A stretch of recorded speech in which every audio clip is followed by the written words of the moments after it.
Promouvoir l'art, stimuler les esprits et attiser le marché international de l'art, c'est le triple objectif du Salon Point Art Monaco. Créé sous l'impulsion de Galeries Monégasques en 2011, le salon ouvre ses portes de nouveau cette année aux collectionneurs.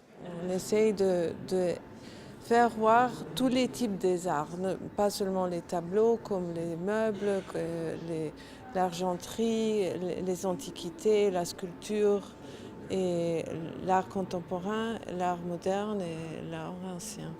Différents styles sont donc représentés par ces 12 galeries jusqu'à dimanche. La plupart ont participé à la première édition, mais pour certaines, il s'agit d'un baptême, comme pour la galerie Phoenix Ancient Art, basée à l'étranger.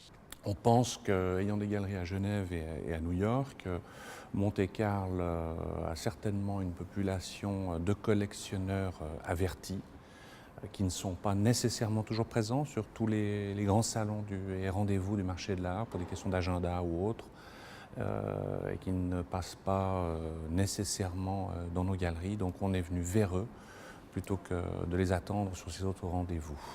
Et qu'il s'agisse de galeries monégasques ou de galeries venues de plus loin, toutes ont un point commun.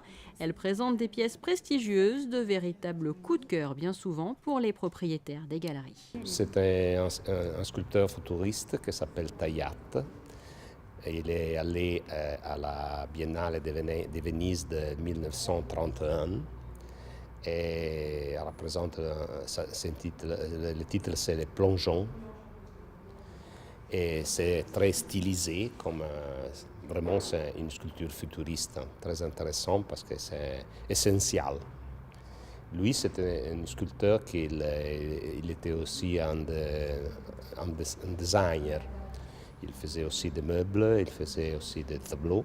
Alors je vais me permettre d'enlever simplement la cloche.